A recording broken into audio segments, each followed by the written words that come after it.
D100 提供一個網上廣播平台，供不同節目主持人主持其個人節目。各主持人與 D100 並冇僱傭關係，所有節目內容只代表主持或者嘉賓個人意見，各人自負嚴責，不代表本台立場。D100 尊重及珍惜言論自由，亦都關心同愛護所有自己友。因此 D100 係唔贊成、唔鼓勵主持人及嘉賓喺節目中推介任何投資或相關活動。各主持人若果透過佢嘅節目或者其他渠道所涉及嘅任何商業或私人活動，概與 D100 無關。D100 並且建議自己友唔好輕信中介，因此而蒙受損失。如有任何投資資訊直接或間接導致聽眾蒙受損失或損害，與本台無關。D100 亦不會負上任何責任。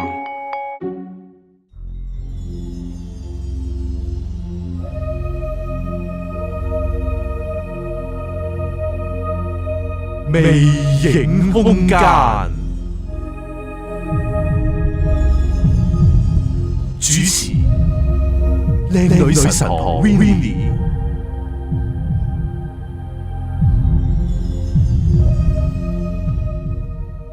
大家好，翻到嚟第43季嘅第8集啊，仍然有 Maggie 小姐、師姐同埋佢嘅好徒弟。大家好，阿咪咪你好啊 ，Hello， 大家好。係啦，點解今日咧會請阿咪咪嚟咧？因為咪咪咧就係一個都算係一個唔係算嘅，直情係一個法家弟子啦。咁其實我係好想問下佢啊，點解當初咧，即係一個移民咗一個好西化嘅人咧，好少會去學呢啲嘅神功啊？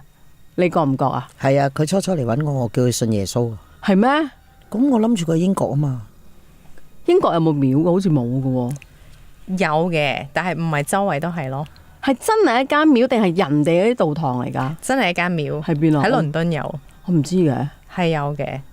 但係佢唔係好似我哋咁即係咁中，佢都好中式嘅，但係好似塔咁樣啊。係啊。咁我嗱想問啦，當初點解你要學法啊？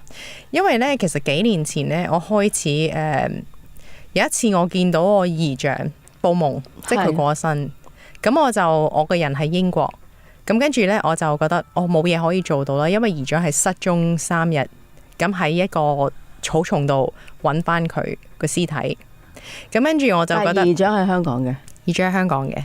咁啊，所有親戚啦，全部都一齊出晒去揾啦，揾到3日，報咗警啦，消防員啊，全部即係可以嘅途徑都揾啦。咁結果3日之後就揾到啦。咁啊，大家好傷心。於是咧，我就用咗我自己嘅方法。咁其實嗰陣時我就學佛啦，叫做唔係皈依嘅。咁我就用我嘅方法啊，不如試下誦經俾姨丈，即係回向佢。希望因為我阿姨啊、表姐佢哋咧都係基督徒。係，咁就冇超到呢樣嘢，咁我就試下用呢個方法，咁我就回向啦。跟住結果3個月之後，咁我就有一晚喺個夢裏邊就見到姨丈。咁其實喺夢裏邊呢，我首先呢就係見到個畫面，就係姨丈有個男人。呢個男人呢係得對腳，着住吊腳褲，啲中山裝嗰啲嚟嘅。係，咁我就一路向上望，我視線向上望。咁啊，望到一個男人，跟住我就好自然，唔知點解，我就講一句吊腳褲。咁個男人好擘大隻眼望住我啦，一個伯伯嚟嘅。於是呢，我就望到佢隔離咧，身邊就企咗我姨丈。我話姨丈，跟住佢其實唔係直視我嘅，佢係少少向下斜嚟望住我。跟住我嗰下驚嘅，我話你咪死咗噶啦咩？跟住佢就微笑嘅保持，跟住我因為佢覺得我驚，咁佢就話把口冇個嘴冇喐，但係我係感覺到呢個訊息咁掟落我腦度，佢就話呢個我爸爸嚟噶，咁其實我從來冇見過姨丈爸爸嘅，咁啊跟住呢，我就醒咗啦，咁跟住我冇同我阿姨講，因為我阿姨唔信嘅冇神論，咁啊結果 Covid 3年之後，香港 lockdown 3年之後，我第一次翻去，咁我就拜拜姨丈。咁我同我姨講，我話啊，我以為有件事，其實我阿姨冇乜反應。咁啊，跟住佢哋就整咗個小冊子，就係紀念我姨丈啊，即係睇翻佢啲家人啊、朋友寫呢啲祝福嘅説話。咁啊，打開到有一頁就係一家人，好大張照片咁一家人。我話呢個應該係姨丈爸爸。佢話：咦，你又知嘅？你有見過佢啊？我話冇，我喺夢裏邊見到佢咯，咪就係。跟住佢話佢死咗15年啦咁講。咁就係咁樣，呢個係第一次。咁後期呢，我開始收信息，即係收啲信息，例如叫我揾而家嘅工作啊。其實有啲收埋一啲好微不足道，例如我係無啦啦係收到朋友有咗小朋友啊。會咁㗎？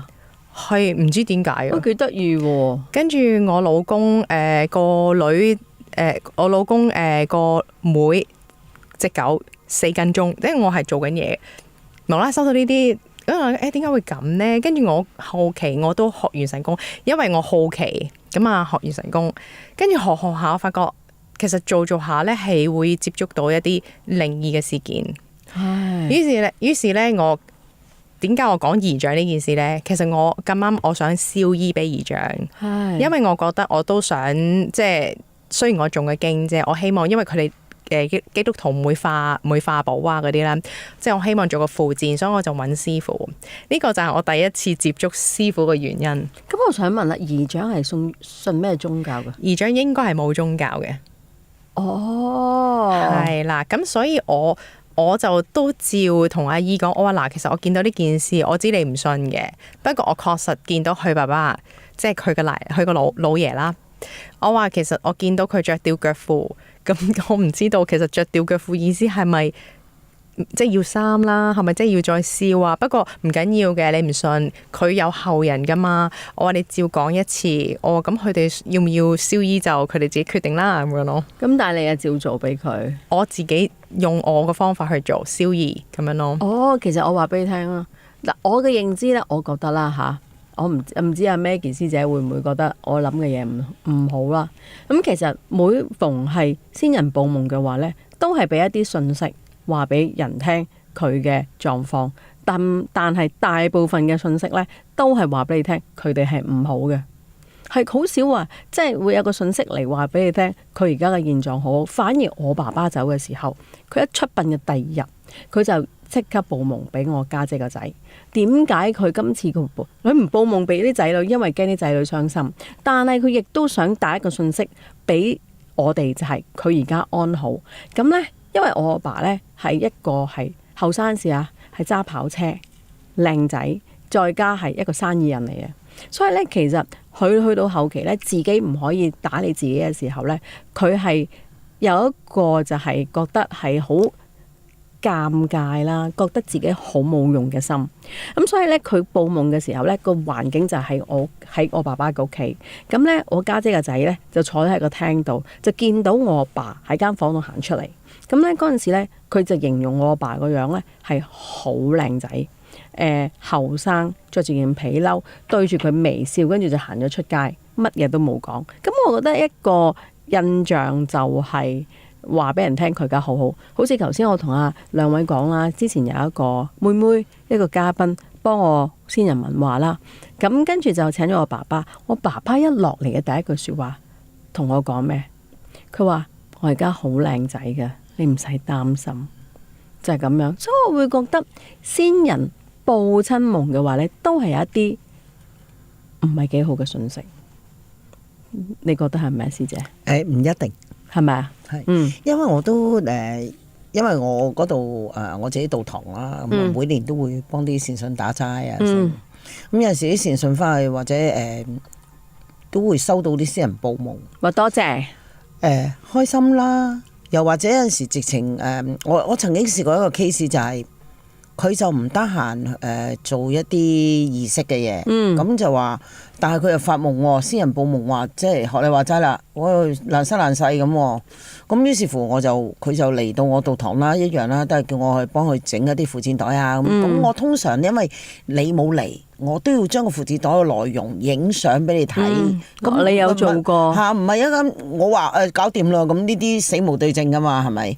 咁我影啲衫上去俾佢之後咧，佢隔咗2-3個禮拜咧，話俾我知，我個姑仔發夢啊，見到佢翻嚟啦。好神奇啊！佢着嗰啲衫嗰啲顏色同你燒嗰啲一模一樣㗎。嗱，你呢個 case 又唔同啊，因為你快嘢俾佢，佢翻嚟多謝你。佢翻嚟多謝。但係如果你毫冇意識冇做過，而佢無啦啦揾你咧，都係帶一個唔好嘅信息俾你。我亦都聽過有啲徒弟咧就話，即係搞掂，即係點講咧？即係發夢見到佢翻嚟都係笑嘅。咁可能嗱，有啲先人可能佢都係想俾你知道安好啊，安好。因為咧，我估計就係話有陣時啲後人好掛住個先人。係噶，佢哋感覺到佢哋後人掛住先人嘅時候咧，可能啲先人唔想你哋過分去擔心啊，諗太多嘢啊。咁可能佢真係嚟報一報夢，話俾你聽，我 OK 啊，我安好啊，唔好擔心啦，都會有咁嘅機會嘅。係啦。咁嗰次之後，你就用你自己嘅方法，就化咗一啲衣紙俾你，化寶器係啦，化寶啦。咁然之後咧，然之後我開始即係學元神功啦，去睇啦，跟住咧就遇到第一次遇到人哋嘅先人都有嘅。其實先人就冇乜特別，因為佢哋唔會嚇我。最主要其實咧，佢哋係會盡量俾佢哋嘅信息，因為我聽唔到聲音嘅，即係我聽唔到佢哋聲音。咁佢哋會做一啲佢哋嘅特徵，可能生前一啲性格啊、特徵啊、樣啊，跟住俾我睇，話俾我聽，佢哋係邊位先人去守護住個事主咯。咁呢啲咧都係我覺得好有趣嘅，因為其實佢哋會，譬如有一個先人做鬼臉啦，但係佢顯示嘅樣48歲，48至52啦，我覺得佢大約。咁啊，即係佢意思話俾我聽，佢做鬼臉啊，跟住又顯示個遺照俾我睇，個遺照戴黑超。梳咗個蛋撻頭嗰啲咧，即係 Beatles 嗰啲頭咧，跟住我就諗，遺照其實唔會戴黑超嘅，咁即係其實佢意思話俾你聽，佢應該生前好調皮啊，同埋要好靚仔嘅。咁我就其實我感應到佢係媽媽嗰邊，即係有機會舅父，事主嘅舅父。咁啊，於是我就話翻俾事主聽，其實事主係諗住做元神功去改運啊，同埋有冇啲嘢信息啊，或者棘住係呢個意思嘅啫。咁我就話你舅父喺度喺呢個元神功裏面守護你。跟住佢好愕然，佢話我1歲嘅時候舅父就死咗啦，佢話基本上都唔記得舅父。佢話我話你嗰個我話你舅父好後生嘅，佢話係啊，佢18歲嗰陣時死咗啦。我話你舅父用咗佢在生，如果仲在生個樣，用咗呢個樣嚟顯示俾我睇咯。咁我就形容俾佢，佢話不如我俾張相你睇啊，我唔使噶啦，我都睇到佢個樣噶啦。咁但係呢，唯獨是有一次，我覺得咩時候開始，我覺得應該要有保護呢？其實就係有一次幫一個朋友睇元神功，咁去到有一個係米缸嘅位置啊，要睇米缸啦。咁啊！突然間咧，由遠至近有個頭飛埋嚟，咁啊頭咧好似一個木偶，粗黑眼線咁樣嘅，咁啊啲頭髮係齊陰好短嘅，咁好似即係好卡通咁嘅樣，但係恐怖嘅，好猙獰。咁啊飛咗個頭係同我1尺距離度，咁我就以為呢個米缸咁特別嘅，咁但係望一望咧，唔係，即係有啲恐怖。咁後尾我就停一停。咁後嚟咧，我就完成完元神功之後咧，跟住我就同即係呢個靈體講啦。我話其實我係無意介入你哋嘅，我亦都唔知點解你結咗呢個同我呢個朋友結咗你緣啦。我話不如我誦經俾你誦幾篇。我話原來你放下啦。咁但係其實好難放下噶嘛。即係如果冤親債主嘅話，就唔會講幾句。啱啊，憎你就係憎你嘅，點樣都等你啊，係啊，點都要等你啊。我諗佢入咗個元神功係想攞佢命嘅咧。我覺得係一定係，即係覺得你唔好咁多時喺度，即係將幫佢改啲乜乜乜。咁同埋呢一個係一個機緣嚟嘅，即係話俾我喺度啊咁樣咯。咁結果於是我就同呢位朋友講啦。咁我個朋友就，而我嗰時未識師傅嘅，我係唔識得點樣處理，即係靈體會點樣做啊？我淨係識得誦經啊，不如放下啦，即係講呢啲説話啫。咁於是咧，我就同呢個朋友講，我話嗱，而家我遇到呢個情況，不如你試下，你睇下會唔會處理啦。咁我朋友就話：你不如試下問下我唔同靈體溝通嘅喎，我亦都可能冇呢個能力，我唔想試啦。跟住結果我都話：不如咁咯，幫你睇前世，我試下睇下你哋結咩緣啦。跟住結果咧，我就睇到其實呢個朋友係一個香港女仔。咁啊，28歲，我睇到咧，佢哋大約係1930年代嘅人，咁就係西人嘅樣，即係外國人，白皮膚。咁而當時咧嗰個男就係一個我個事主係男嚟嘅，係當嗰一世。咁有個女仔，佢係因佢而死喺高處跳落嚟嘅，即係為情自殺啦。應該係為情自殺嘅。咁啊，於是個女仔事主後嚟咧就去揾即係一啲求助，唔係去即係揾靈媒嘅求助。咁於是溝通嘅時候咧，就話個女靈體已經即刻到咗啦。咁後尾佢就話咁佢就問佢話我之前誦經俾你收得到，佢話收到。佢話咁啊問佢即係你可唔可以原諒我？咁佢冇答。咁後尾咧佢就話不如咁，我再誦多49日俾你，然後我誠心同你道歉，你接唔接受啊？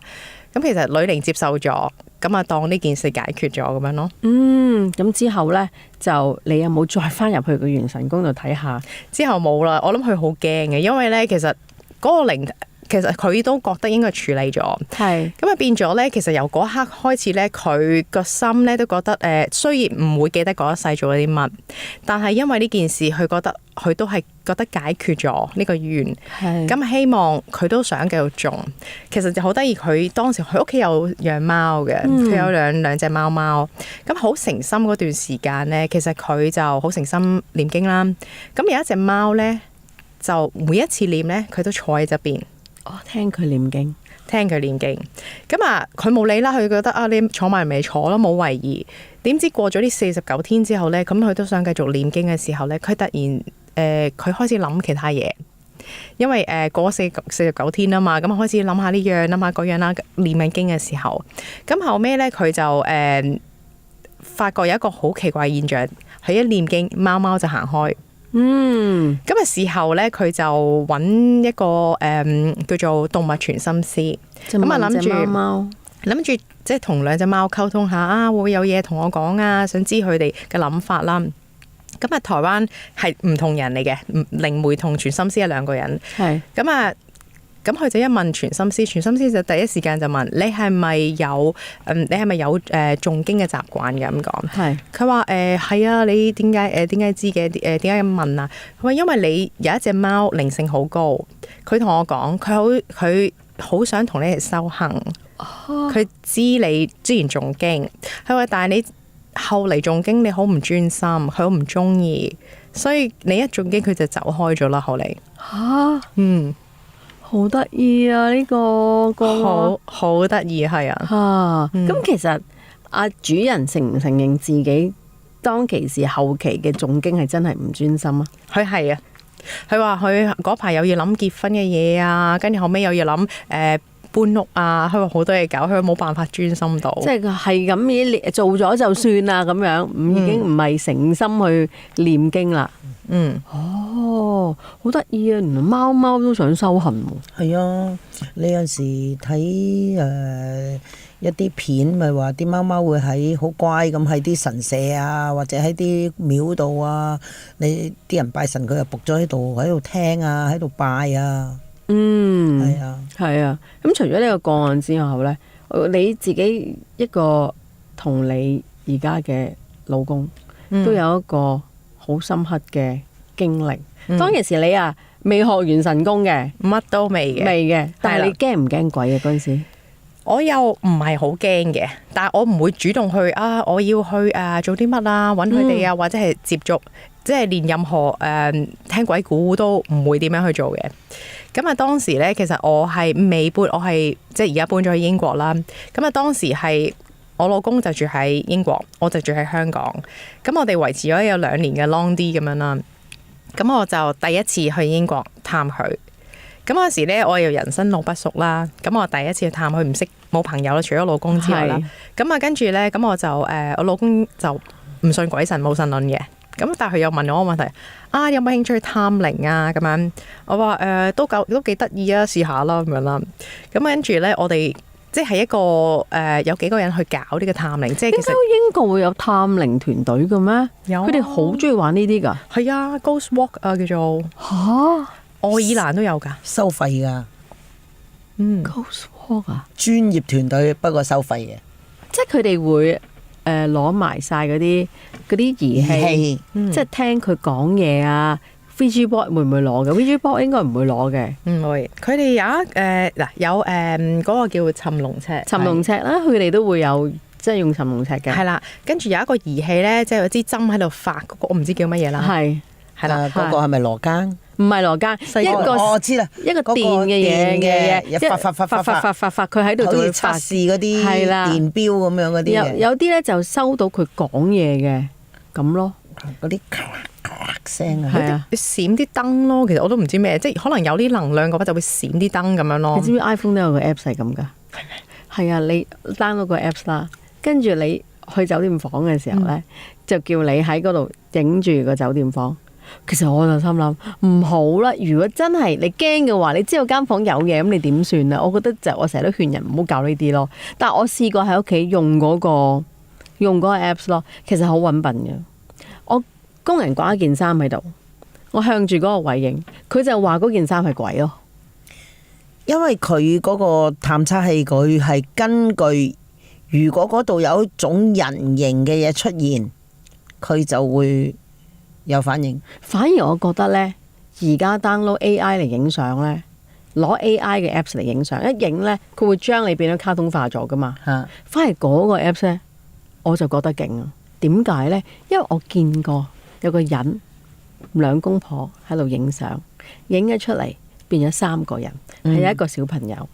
跟住呢，原來佢哋有落個 BB 嬰靈。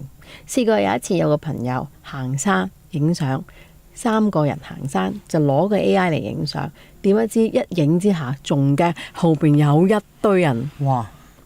所以其實嗰個 AI 個 apps 呢，測鬼係勁嘅，我覺得犀利啊！係啊，而家啲科技真係日新月異啊！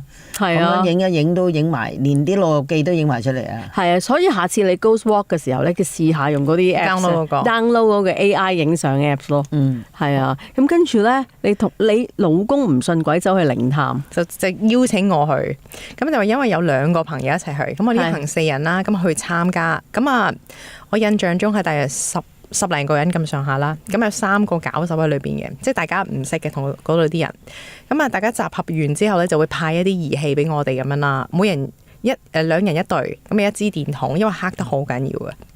咁跟住咧，其實嗰個公園好大，咁啊我哋嗰日嘅目的咧就係嗰個公園一個爛咗嘅叫做castle， 即係啲城堡啊堡壘啦，係啦，咁啊100幾年啊，有一個 Queen Jane， 即係一個女王啊 Jane。做咗9日王之後就被吊死咗啦，咁啊上吊死咗啦，跟住就係要去探揾佢，即係100幾年前死咗。咁嗰日咧，咁啊好啦，其實入到去咧就冇事發生，一路問極都唔會有反應，咁啊大家冇，大家好失望，好失望，咁鬼都唔多謝。係啦，就係連閃咗下燈啫。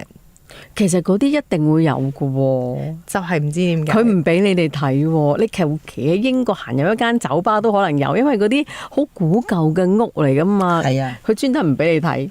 我覺得係咁啊，於是咧大家就好失望啦，因為大家佢哋係咁好開心嘅去影相睇會唔會有 ops 啊，會唔會有鬼啊咁樣，咁啊大家好失望見唔到啦。咁啊但係翻到去集合點嘅時候咧，咁啊搞手們咧就再派宣傳單張，就話我哋下一個靈探咧就會係4個鐘，咁就當時我哋參加過就15磅，即係150蚊港紙度啦。係咁下一次嗰個咧就係就55磅，即係550蚊。咁我老公咧，因為唔信啊嘛，咁佢就講想問下點解要收55磅咧？咁啊，跟住嗰個搞手就話因為我哋下一次會有啲更加先進嘅儀器，今日探靈4小時。我老公就話OK， 我願意俾55英鎊，我要見到起碼見到2隻鬼。係。咁講完呢句說話，我就話喂，你做咩亂講嘢啦？咁我老公喺度笑啦。於是咧，我哋離開嗰個地方咧，因為荒山野嶺係一個公園嚟嗰度。咁啊，我哋揸電單車，佢就上電單車啦，揸住架車戴頭盔，我就喺度戴頭盔嘅時候，佢突然間離開咗，就係鳳鳳咁啊走咗啦，就走咗啦，即係車尾燈都見唔到嗰啲啦，就係咁掉低咗個老婆啦。咁我講當時其實11點零啦，一個好恐怖啊！英國11點街都冇人啦，何況荒山野嶺。我可以形容一下咧，即係大家可能未必覺得可能有燈，其實咧可以想像下大約係似咩，即係似元朗啊或者錦上路一啲圍村，但係冇乜街燈嘅。伸手見唔見到五指啊？見有少少嘅，因為係都側邊有一兩間屋，但係都熄晒燈。係模糊地見到啦，咁都有一兩架車經過嘅，但係唔敢截嘅，即係你唔會就係截人哋啲車噶嘛。咁所以嗰刻咧，我又唔識朋友喎，11點半嘅時候，我諗緊應該其實問咩求救咧，唔會有的，因為呢啲荒山野嶺唔會有的士，唔好似香港咁，你周街可以截的士嘅。點解你唔 call 翻嚟老公咧我打咗，因為佢聽唔到，因為揸電單車聽唔到。 ？Oh my god！於是咧，我因為佢翻屋企嘅時間都要成25分鐘、30分鐘啦。哇我企咗喺嗰度咧，一路諗緊，我越企越驚，跟住同埋越企越嬲啦。跟住我就諗緊點解走咗去咧？咁後尾跟住卒之佢打俾我，咁你打俾我嗰時咧，咁佢就好驚嘅把聲好驚。阿 May 你喺邊度啊？跟住我話我咪喺原地咯。跟住我話我都冇上車。佢跟住佢就話嗱你唔好嬲，因為佢把聲聽到我好嬲，你唔好嬲，我而家即刻翻嚟。梗係嬲啦！喂，安全啊，大佬啊！即係佢嬲，唔係話賴，第一賴低咗我已經傻啦，第二係喂佢人身安全啊，無論鬼又好賊又好，好恐怖噶嘛。但係佢中間仲有個好好笑嘅笑話嘅。係啊，佢老公以為佢跌咗喺個馬路邊啊！跟住於是咧，咁我就好啦，終於翻到嚟啊，再等多半個鐘翻咗嚟啦。咁啊翻嚟之後咧，佢話佢行埋我度，嗱，你聽我講，我真係肯定你上車嘅。我話點會咧？我連電單車都冇掂到。佢話頭先咧，即係佢嗰個車咧，佢話係 feel 到人上車，咁啊 feel 到人攬住佢，因為做乘客要攬住個司機噶嘛。佢 feel 到人攬住啦。咁咧喺英國嗰啲路啦，應該香港都有嗰啲叫 hump，即係過個路膊咧會即係令啲車收慢，係啦，拱起有少少。因為好黑，咁佢有一個位睇唔到咧，就冇收慢。咁個電單車過嘅時候咧，就冇收慢就飛起咗。佢話 feel 到係有重量一齊彈起咁樣啦。咁同埋佢嗰個車咧係嗰啲好似烈火嗰啲 style 咁咧，即係轉彎要瞓落去嘅，兩個乘客同埋司機要瞓落去啦。佢 feel 到有重量一齊瞓。咁啊，所以佢點解冇諗過我唔喺後邊？咁啊，直到去到屋企樓下啦，佢即刻話熄匙，阿 May 落車啦，跟住先擰轉頭見到我唔喺個車度，跟住後尾咁佢就以為我跌咗，即係跌咗喺馬路邊嗰個冚嗰度係啦。跟住於是咧，佢跑翻轉頭揾我，所以點解佢打嚟嘅時候咁驚？不過直到而家佢都唔信有鬼，但係佢當下驚，唔係驚有鬼，佢唔驚有鬼，佢驚我跌咗喺街度。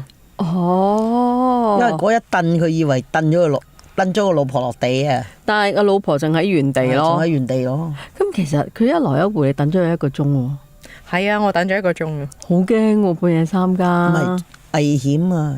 事實危險啊！太靜啊嘛。係你知啊。嗰邊啲地方咁大咁黑嘅時候就好危險啦。不過可能佢係荒山野嶺度，賊都未必會去嗰度啊！我覺得。不過黑掹掹係好驚嘅，但係我覺得好佩服你老公係，即係經歷咗咁多，仍然自己 feel 到啊，第一身 feel 噶嘛。係咯。佢都唔信有鬼咯。佢唔信㗎。咁但係問題係喎，你老婆係做元神宮嘅話，咁佢某方面佢會覺得好 curious。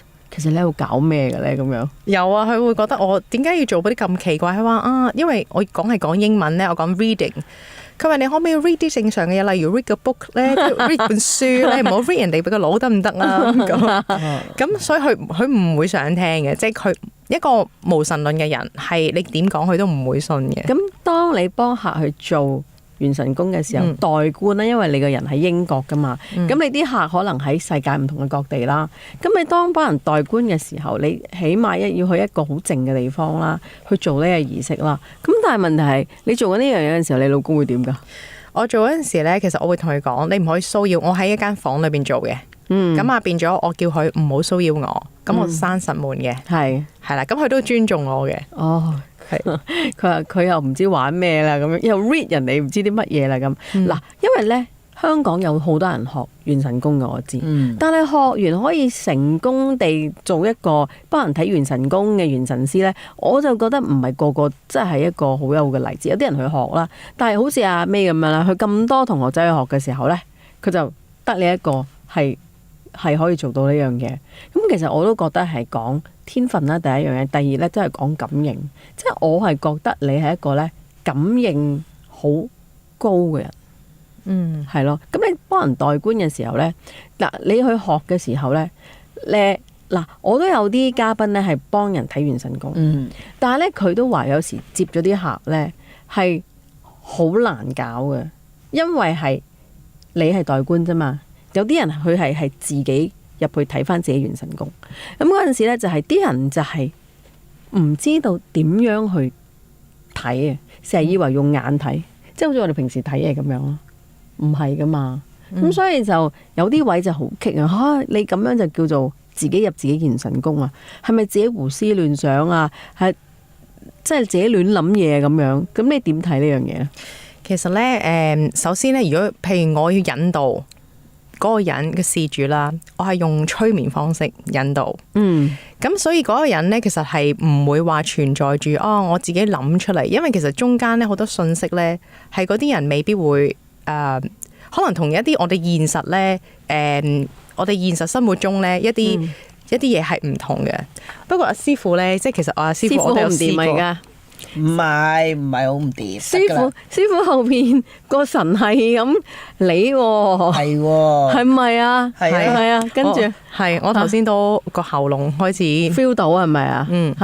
係，所以係啊，因為其實我都阿師傅都感受過試下自己睇，因為我之前幫師傅睇，咁阿師傅我都引導過佢入去。其實佢係唔會有啲嘢，佢係或者師傅睇下陣間，你想唔想分享？你見到你個元神宮某啲信息，我諗師傅係易啲嘅。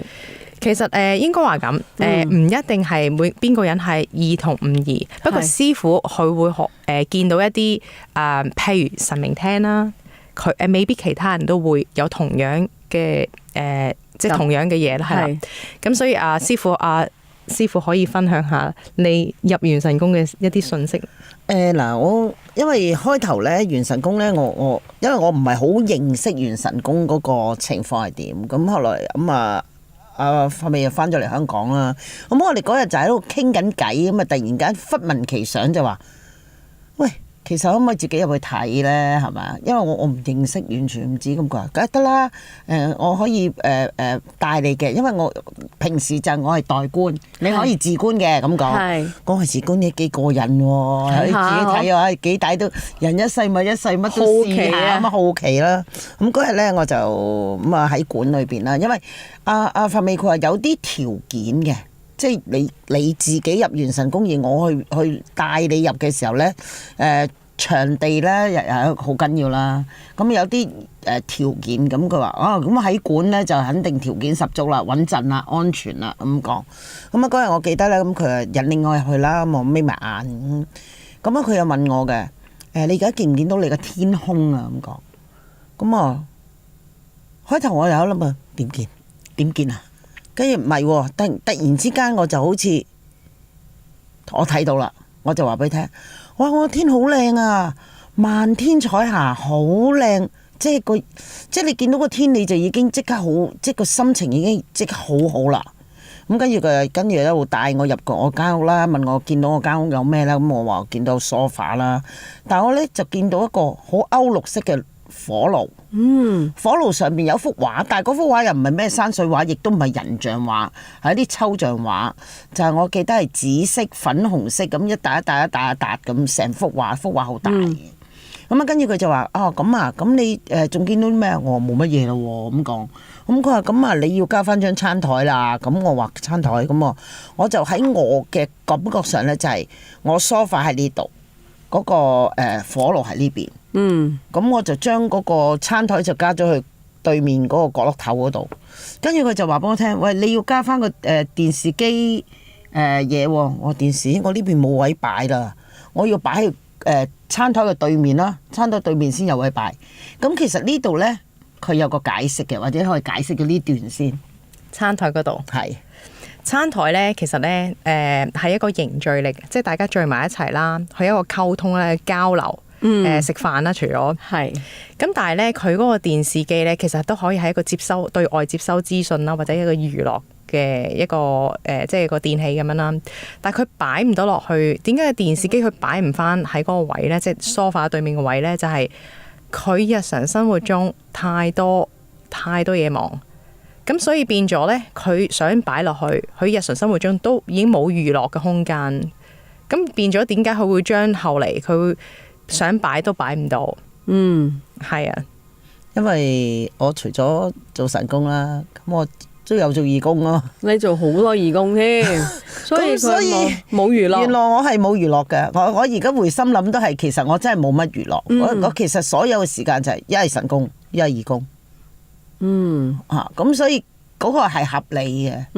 咁啊，跟住後來咁啊，嗰個位置完咗之後咧，咁佢又帶咗我去我個廚房啦。但係我又發覺原來喺元神宮裏邊我可以自主嘅。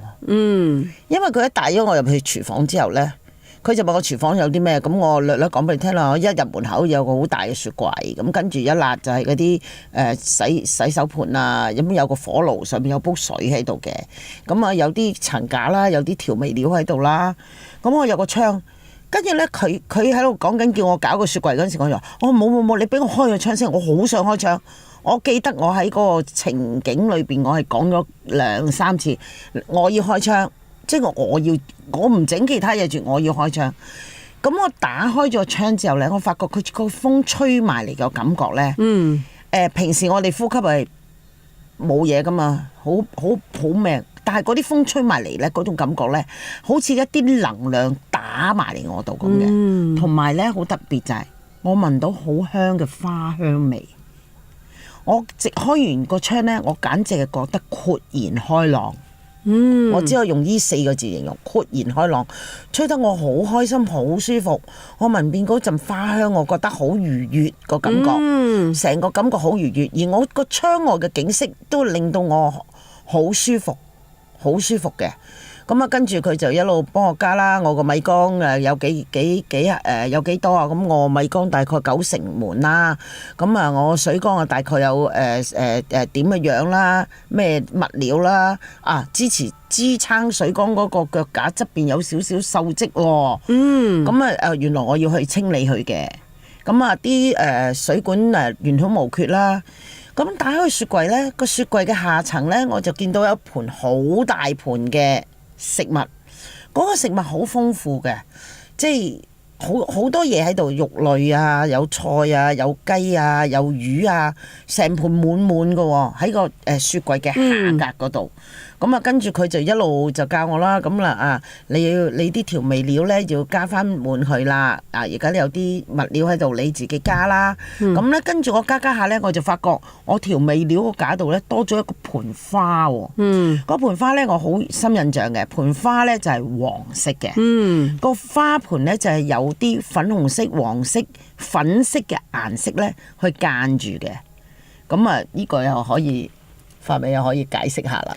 其實花咧有陣時候喺元神宮咧係會可能代表人，係啊。不過有陣時咧我入到去咧，如果我係做代官咧，我會感受下其實嗰個係代表乜。因為有陣時咧嗰件物件咧係要個人自己去感受嗰個係屬於咩嚟嘅，係啊。所以我會一路引導問你覺得係有啲咩感覺啊？可能係代表一個人，嗰個人係邊個咧咁樣。不過當下嗰一刻諗到邊個就係嗰個咯，係咪？咁我當下又冇諗啊，但係咧，總之我喺個廚房嗰度咧，我真係好開心嘅，個感覺上好開心。咁啊，跟住完咗個廚房之後，我就入去我嘅睡房。咁我睡房咧，佢當時又問我有啲咩，我有張台，有個架咁，好簡單。咁我又冇窗，咁我咦好似冇窗，咁佢話你不如加翻個窗啦。於是，我加咗個好大嘅窗。因為咧，我本身我自己人嘅性格咧，我係好中意坐窗邊，同埋好中意坐張好舒服嘅凳，去喺挨住去睇窗外嘅嘢。所以嗰個窗咧，我開得好大。咁於是乎佢就話俾我聽嗱，而家咧後邊咧亦都有啲家具俾你加嘢嘅。咁我就記得我就揀咗張好舒服嘅凳，就擺咗喺窗邊。跟住我喺個書台上面就加咗啲因為我要寫符啊嘛，我加咗啲文具啦嚇。咁啊架嗰度啊擺翻好啲書本啊。但係咧，我記得我整嘅時候咧，我張書台我坐嘅背後埲牆乜嘢都冇嘅，係唔係我加，都唔係發尾加嘅。突然之間喺後面有咗個好大嘅太極。哦太極，即係嗰個。哦，我點解我會有多咗個太極喺我嘅後面呢？我唔知。咁啊呢度又可以，其實即係話佢有神明嘅保佑喺佢嘅事業上面。咁咪佢一定係啦，咁佢係師傅嚟噶嘛。係啊，所以點解突然間出現咗？因為我哋正常唔會擺個八卦喺個書房噶嘛，或者擺陰陽太極擺個書房噶嘛。係。咁即係話其實神明話俾阿師傅聽，我哋而家一路一齊去保佑你咁樣咯。喺你嘅事業裏邊幾好喎。咁啊入到神明廳呢，咁啊我未見到神明，因為我眯埋眼噶嘛，我淨係見到我眼喺個眼底嗰度呢，飆好多星光啊！噼里啪啦，好似燒煙花咁噶啦，係咁飆上嚟啲星光，一粒好多。咁我暫時就喺嗰個情景裏邊就淨係見到好多星光，但我就未見到有任何一位神明好明顯咁喺我眼前出現嘅。咁啊，但係阿法美就嗰陣時就話俾我聽，呢啲星光其實可能就係有好多好眾諸佛菩薩係啦，好多其實太多能量啊，所以你只係見到能量而你睇唔到呢個畫像。咁嗰啲真係佛光啊，因為師傅用金光嚟形容嘅，佢當時覺得全部金光，好似總之就喺隻眼裏邊係咁好似放煙花咁，好多非常之多。咁啊，跟住佢都叫過我一兩次望個天咧，我個天都係到頭來都係漫天彩霞，好靚嘅。離遠遠景有個山，咁啊，跟住我個花園咧係一塊塊嘅，我個花園就係一塊就係花，跟住一度咧就係草地，跟住連續咧有4棵大樹，個樹個形咧，佢唔係咁樣，即係通常啲樹畫公仔就咁噶嘛。我嗰棵樹係咁樣上去之後咧，一片咁伸咗出嚟，跟住喺啲樹嘅中間咧有啲光線係射落嚟我度，令到我好舒服嘅。我個感覺係好舒服，同埋我好安全嘅個感覺，令我好穩嘅嗰種感覺咯，係啦。另外就係你個睡房貓貓，係啦。咁跟住去咗我睡房啦，見翻我隻貓貓，呢隻貓貓走咗㗎啦，我隻貓貓走咗㗎啦，10幾年㗎啦嚇。咁我見到佢好乖咁樣，就仆咗喺我張床度。咁花美就話：你不如問下師公啦，可能喺某一啲唔知你喺邊個時空，可能將來同佢仲有一啲好更加親密嘅關係。可能係下一世，未必係貓咯，可能係你嘅伴侶啊，或者係你嘅仔女都會，可能係有機會係咯。咁啊，好開心啊，見到佢，因為都屋企係好掛住佢嘅咁多年。咁跟住到最尾啦，差唔多我要翻嚟啦咁樣，咁佢會數數字噶嘛。突然間數到，我記得佢係數到5嘅。突然間我就喺我前邊。就升咗一座金光燦爛嘅嘢上嚟，發光發得好緊要嘅，我好模糊，但係我知佢係我知佢係一個神嚟嘅，但我搞唔清楚係邊個神。咁跟住哇，好勁燦爛，好高好大。咁出翻嚟嗰時，我就話翻俾法美知啊，法美你冇問佢係邊個咩？我冇啊，我話可唔可以翻入去問佢？佢話得㗎，你可以翻入去問佢。我即刻俾埋眼試，我就嘗試。我真係走得翻入去，跟住我就問佢，佢話俾我聽，我係一個遠古之神，我係充滿強大嘅能力、能量咁啊。跟住當我擘大眼嘅時候，本來我應該係向住佢噶嘛，但係當我擘大眼嘅時候，我就啱啱對住我師公壇。後來我突然間分文其上，我就埋去問師公。我祖師爺，頭先我裏邊見到呢個金光燦爛嘅遠古之神，係咪就係你？咁我掟杯係聖杯嘅，真係啊，真係祖師爺。咁好感恩喺我元神宮裏邊能夠同佢真正去遇一次。咁但係你頭先有講過話，你喺元神宮裏邊寫符喎。咁我哋後來即係呢個係我哋後來傾啦。咁我就話嗱。你可以即係因為後來咧，另外有人去再入元神宮嘅時，我喺度。即係有其他徒弟朋友。係啦，有朋友咁樣。咁呢個朋友佢因為佢係引導緊佢入去噶嘛。我同樣地我眯埋眼，我睇佢可唔可以入佢元神宮，我哋要研究嗰啲方法啊。得唔得㗎？當嗰個人講佢有一個瀑布嘅時候，我係完全見到個瀑布嘅景象，個瀑布有啲石喺側邊，水流，連水流嘅方向都係啱嘅。咁我係講咗先嘅，因為冇理由聽完人哋講我先講嘛。我話我見到你個瀑布前面有石，跟住水流係向你嘅左手邊嘅。咁跟住後來嗰位仁兄醒咗之後，咁佢話有瀑布有石，側邊有石嘅。咁法美就問佢：咁你喺你嘅裏邊係左手邊，你有就佢係左手邊嘅。咁即係我可以入到啦。咁我哋又延伸一個問題啦，不過呢個問題就未試過啦。我哋延伸呢個問題就話：如果一個人佢俾呢個靈體奪舍，因為奪舍就喺裏邊啊嘛。係啊，喺裏邊。我能唔能夠由法美佢去引導呢個人去入元神宮，而我哋係即係或者我要多一兩個幫手咁講啦嚇，而我哋一齊進入呢個元神宮。去捉走呢個靈體，去清理呢個靈體啦。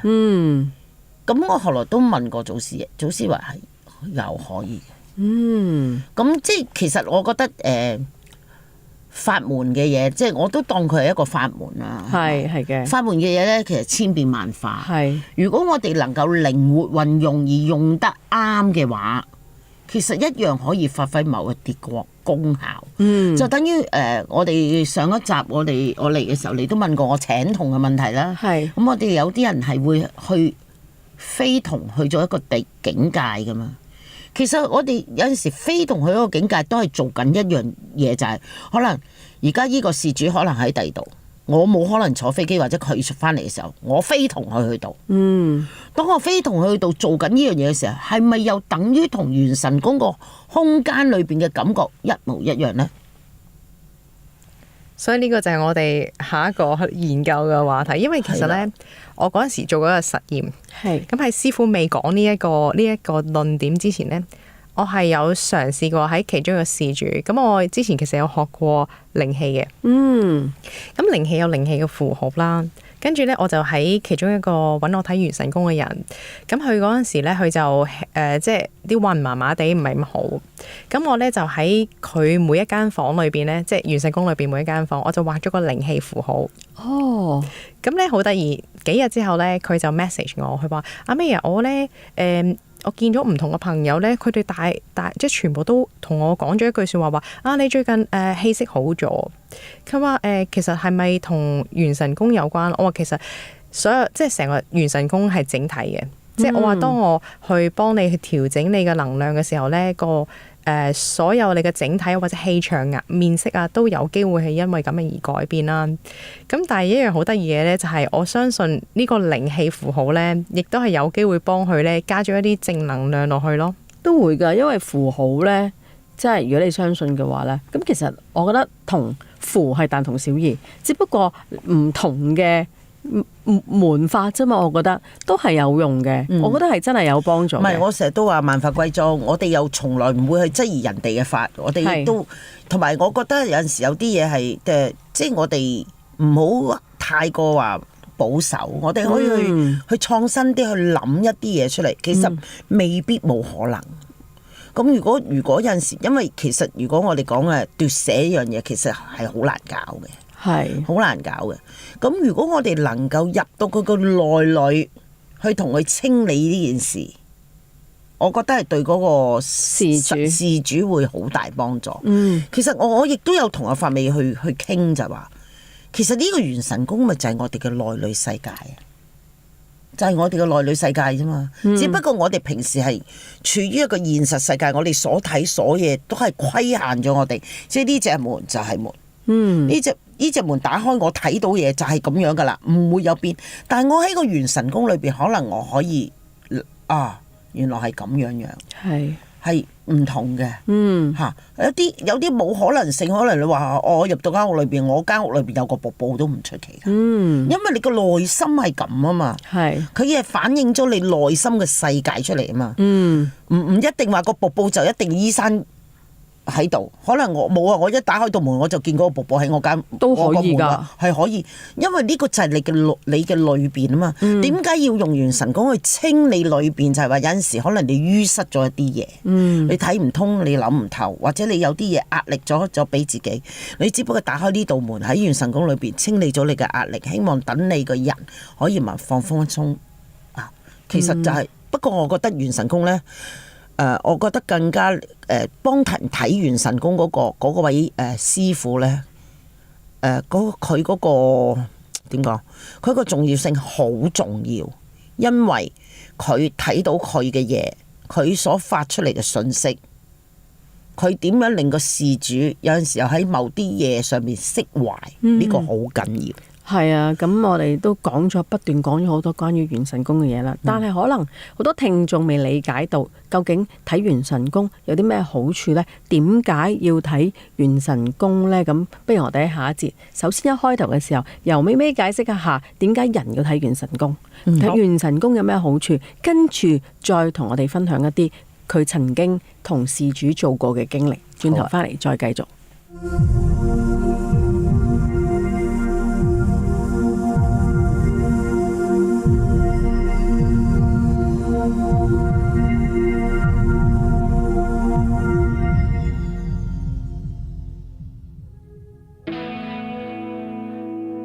等著你回來 D100 4月復活重生。香港台4月超級優惠計劃，適逢香港台新節目安排，現誠邀離開咗 D100 一段時間嘅自己友重新加入，推出訂一送一計劃，訂一年1000蚊送多一個1年名額，俾你全新嘅摯愛親朋，延長 D100 嘅戰鬥力，增加主持做好節目嘅奮鬥心。到期續訂嘅自己友，亦可以1000蚊續訂另送俾一個全新嘅摯愛親朋。首200名全新訂戶可以以600蚊優惠價首年訂閱 D100 香港台。希望過去嘅你重新加入 D100 等著你回來計劃，支持我哋留喺香港嘅聲音。而新加入嘅自己友除咗可以觀賞直播外，更可足本重溫所有香港台節目，參與 D100 活動同特價購買精選產品，呢啲都係只限 D100 自己友參與。優惠期至5月31日，查詢熱線22971825或者 WhatsApp 91671611，或到 D100 上環店即時訂購。的士司機、關愛計劃人士及黑卡訂戶仍以500蚊年費收聽香港台。等著你回來 ，D100 4月復活重生。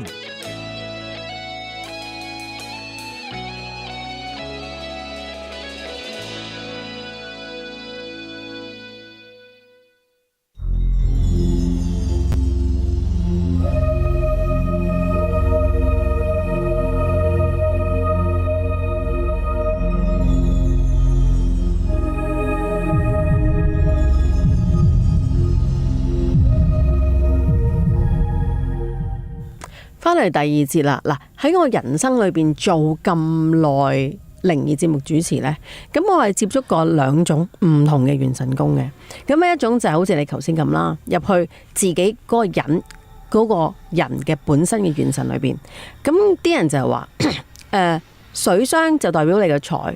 我可能我噏錯㗎嚇，有米缸啊，有冇穿度啊，間屋有冇風塵啊，夠唔夠光啊，調翻光佢啊，呢啲就係令到你而家呢一刻嘅唔好嘅運，盡量我哋去調節翻好佢。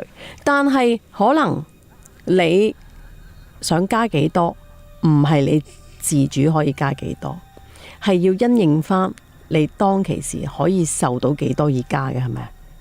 其實咧有其實我哋會照加，係，但係你講得啱嘅 Winnie， 即係我亦都有試過咧，有幫啲事主咧係加唔滿，係，咁啊，譬如加米啦，咁米係代表嗰個人嘅福報，咁啊有試過加到80%就加唔到落去，佢覺得最頂嘅位置好似有一啲水管咧，即係譬如我哋咧，譬如洗手盆啦，你去到最滿，佢有個窿會漏咗啲排咗水去噶嘛，因為就射出嚟噶嘛，佢覺得嗰度有個窿，咁所以我就會 OK， 咁你加唔到就冇得夾硬加，咁我就會同事主講，你試下努力去做下啲善事啊，即係增加自己嘅福報福氣，咁從而改善嗰個位置，咁你就有機會再去填滿佢。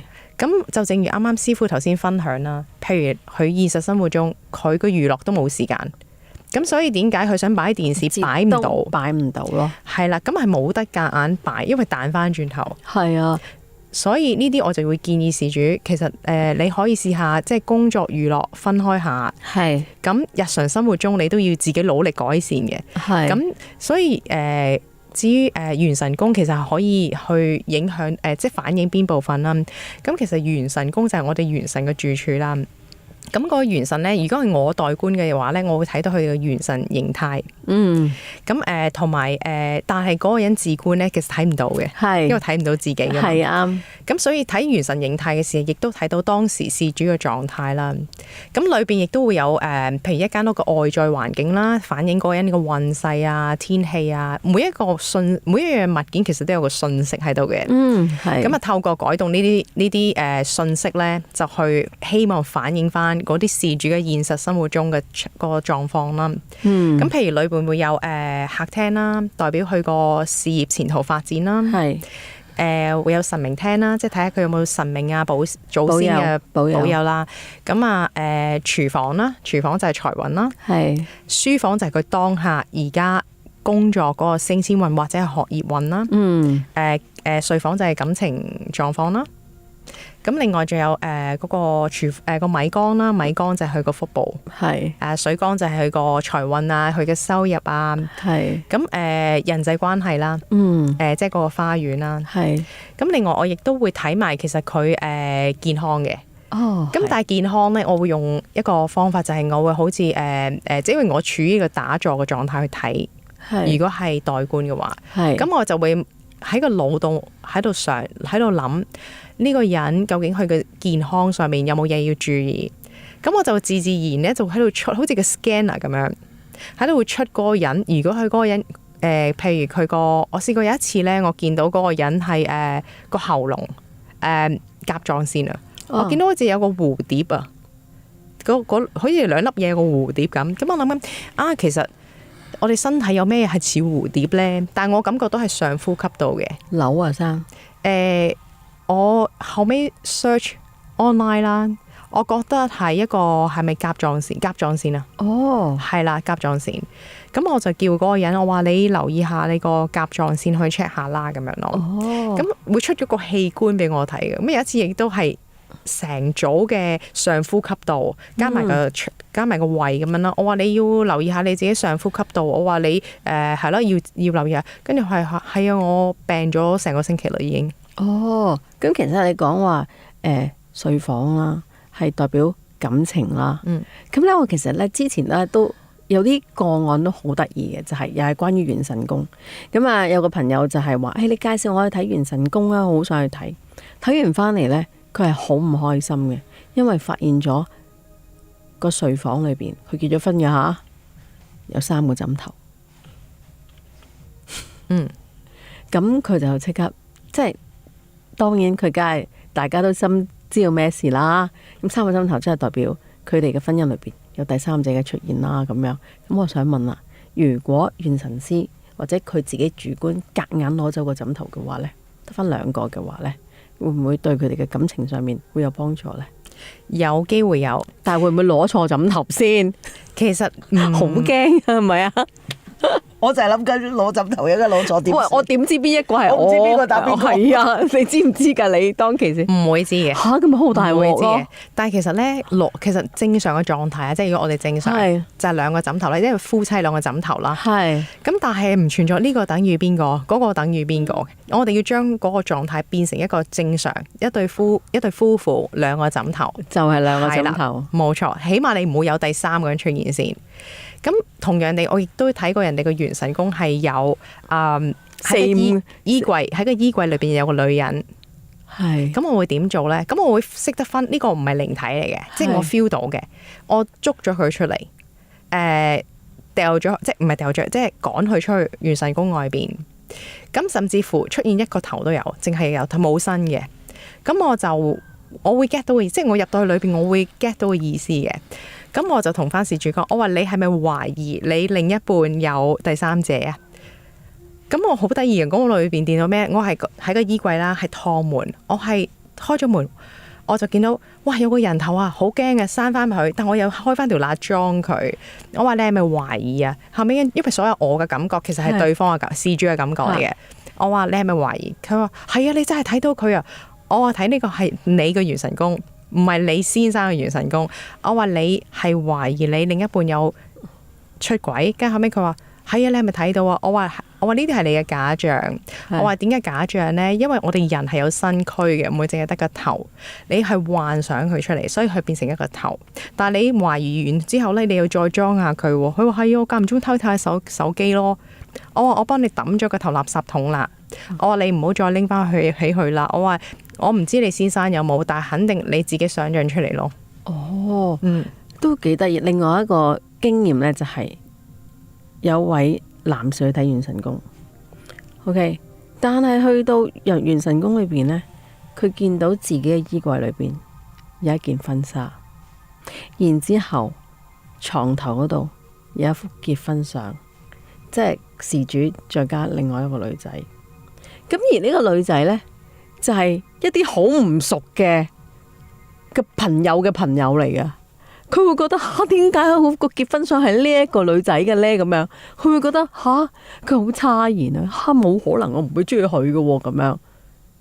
後期佢哋發展咗成為情侶咯，好多人驚，我覺得呢樣嘢好恐怖啊！我覺得呢個個案應該要分享啦。咁啊好啦，講晒大部即係概括咁講咗元神宮係啲咩嚟啦，即係你自己嘅元神啦，係揾元神師去改變你啦，或者你自己入去自觀或者代觀啦咁樣。而家分享一啲個案嚟聽下嚟，阿 May。咁咧啱啱喺幾個星期之前咧，咁我就收到有一個電話。咁呢個女仔就住喺美國嘅香港人嚟嘅。咁佢就話我想揾你睇元神宮啊。咁一般其實我係唔會叫佢哋俾佢哋任何資料我淨係要一個名，佢嘅全名同埋佢張相，咁我就睇噶啦。係咩？唔使出生年月日噶？唔使嘅。哦。咁我就連結佢哋睇噶啦。係。咁所以佢哋嘅 background，佢哋所有資料我都係唔知嘅。係。咁於是咧，咁我就話你 send 你張相俾我啦，你嘅全名咁樣。跟住佢話但係其實我都有啲問題想問。我話不如我睇完幫你問啦。佢話唔係，我好想講。咁我好啦，你講。佢話其實我想睇感情嘅。咁我感情咧就係唔正常。咁點樣唔正常咧？咁佢話我就係想希望透過元神宮咧揾個答案，因為呢段係一個唔正常嘅關係。咁我覺得你個元神宮有機會可能會幫到我。佢話你明唔明點解？我話你可以再講多少少啊。佢話我同呢個人呢係有精神上嘅交流，冇肉體嘅接觸。咁佢話點樣精神嘅交流啊？佢話其實呢，我2個月之前呢返過嚟香港呢，就遇到呢個男士。咁我同佢都係修行人，所以我哋就因為參加一個可能類似法會咁樣啦，遇上。咁事後冇聯絡噶啦。咁跟住佢就翻嚟英國之後咧，翻去美國之後咧，咁佢就話開始晚晚發夢。咁每一晚發夢咧，開頭佢都從來冇諗過同呢個人發展。咁後嚟咧，佢話慢慢去夢裏邊交流啦。跟住佢話呢個修行人真係好高度行啊！佢幫我醫埋好我個痛症啦，我個情緒啦，佢真係好犀利嘅，法力好高。佢係咁形容。咁我一路聽落去覺得好奇怪啦。咁我就問佢：你點樣證實你夢裏邊見到呢個人就係你當初遇見嗰個人？咁佢就答唔到我。佢就係好專心咁一路講佢個夢啊。咁後尾佢拍拖啊，咁啊男女之歡啊，講呢啲細節俾我聽。哇！神交喎，呢啲真係喺個夢裏邊。係啦，真係神交喎佢哋。所以點解佢話唔正常？佢用唔正常形容，同埋佢話有肉，佢話冇肉體嘅接觸咯。係。咁跟住我就聽完咗，我再問多次同一個問題，佢都答唔到我。咁於是佢再講啦。咁我就話。咁我其實我明，我話你意思係你喺夢裏邊見到呢個人嘅樣，就係你當初2個月前見到呢個修行人嘅樣，所以你認為佢係同一個人。佢話係，我話 OK， 咁好啦。咁如果你要我睇元神宮呢，我翻香港呢，就未必有時間幫你睇，我翻到嚟就幫你試下有冇其他方法去問啦。咁我就揾師傅，我問師傅，我話你點睇呢件事？咁師傅收到信息，靈體嚟嘅，佢話靈嚟嘅，試下掟杯啊！因為其實咧佢再講多咗一樣嘢就話，佢話你有老婆嘅，佢話你有老婆嘅，我哋唔可以咁樣做嘅，我哋大家修行人。咁啊嗰個佢話過咗幾日之後咧，個老婆入埋夢，俾佢睇到佢哋簽字離婚，因為佢話我哋冇感情噶啦，簽字離婚。咁搞笑。咁跟住咧，所以佢相信佢哋會簽字離婚。咁佢就同嗰個夢裏邊嘅男人講：我哋都冇見面，因為佢話嗰個男士係喺中國嘅，嚟自中國嘅，咁係住美國嘅。佢話我哋點樣去即係一齊啊？咁你點嚟揾我啊？佢話我4月中會嚟揾你，我6月同你結婚。我4月15號嚟揾你。咁驚，仲要講埋4月15。咁今日而家4月15號啦，聽日就係15號啦。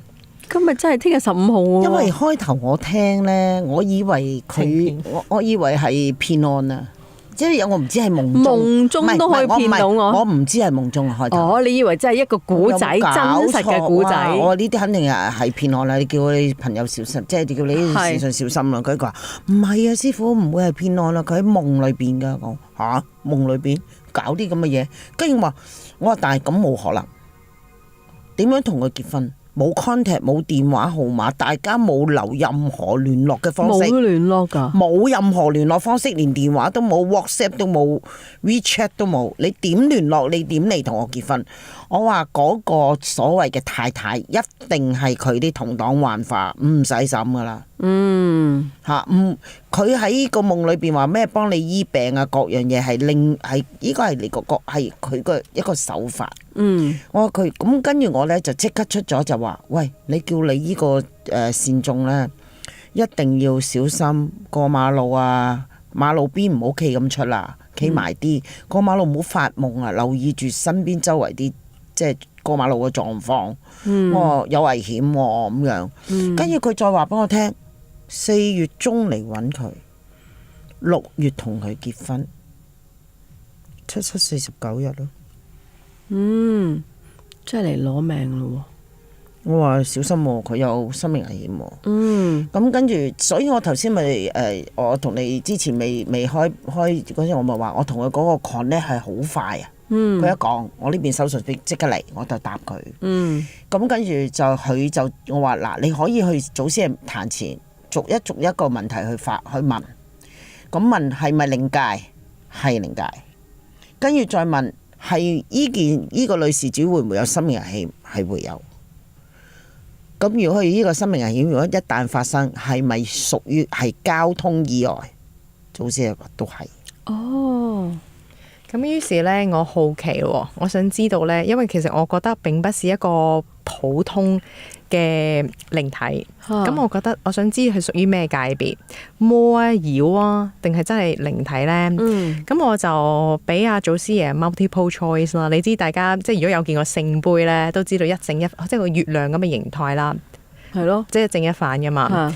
咁除咗一正一反之外咧，仲有一個其實有一個係動企喺度嘅企杯，佢俾咗個企杯咧。我就話祖師爺，我而家發生有個事主發生呢件事。如果呢個係魔，就幫我出動企杯。如果係妖，就係即係就係聖杯。咁啊，如果係靈體嘅話，就係寶杯，即係咁樣講啦。咁啊，出咗動企杯，好難估。因為就係嗱，法味就係佢有呢方面嘅智慧，佢覺得動企杯係好難。如果祖師爺都係顯示到嘅，咁即係呢個已經唔使解釋噶啦。企杯係好難，企杯即刻企杯，個聖杯係咁樣動咗喺度嘅，係啊，好難先一次企杯嘅，係魔嚟嘅，係呢個，好得人驚，係啊，所以其實我4月3號同呢個事主咧通電話之後咧，咁其實我都問佢，我話其實因為佢問。我有話翻俾佢聽嘅結果，咁我話嗱，我而家得出咗訂杯呢啲結果，咁佢冇預期到。我問佢，我話其實你有冇向住呢個方向諗？佢話我冇諗過，我淨係諗點樣同佢發展。我問佢，我話你有冇同佢承諾過任何嘢？我有，我應承咗同佢結婚。喺個夢裏邊啊？係應承咗結婚。跟住後尾跟住我話嗱，今日4月3號，佢話4月15號至17號嚟揾你。我話你要小心，我話因為我師父收到信息就係話係交通意外帶你走，我掟杯都話顯示係，我話你要小心你交通啊，企馬路邊啊，揸車搭斜。我話嗱你。因為佢話佢唔可以再翻嚟香港啦，咁短時間，因為2個月前先翻完嚟啦。咁我話咁即係話，我師傅幫你唔到，冇可能飛去美國啦。咁我話你有冇宗教？佢話有，我係藏傳佛教。我有上師嘅喺西藏度。咁你叫揾你上師幫忙啦，試下有冇啲你個用佛教嘅方式，你個宗教方式去幫忙。咁即係冇時間啦，我得翻10日就咁樣咯。咁於是即係10零日，我話你盡快去做咯。咁跟住其實佢仲會諗緊我不如我會點燈嘅咁講。我話點燈係一個咩嘢嘅功即係作用啊？佢話點燈咧喺佛教裏邊就係祝福同埋超度祈福係啊。跟住我話其實魔唔會要你嘅超度咯。跟住我話佢係要你攞你嘅命，就係食咗你咯。係即係食咗。佢個靈魂就壯大自己去收自己啊嘛。係啊，我話同埋你作出嘅承諾呢，我話其實一定要，除非佢放過你，如果唔係我只係個凡人，我係幫唔到你解呢個承諾咯。因為你應承咗就係噶啦，但係佢好多古怪，喺個法會見咗個人一眼啫嘛，點解喺夢中裏邊見到一個男人，而你又無啦啦會墮入愛河嘅呢？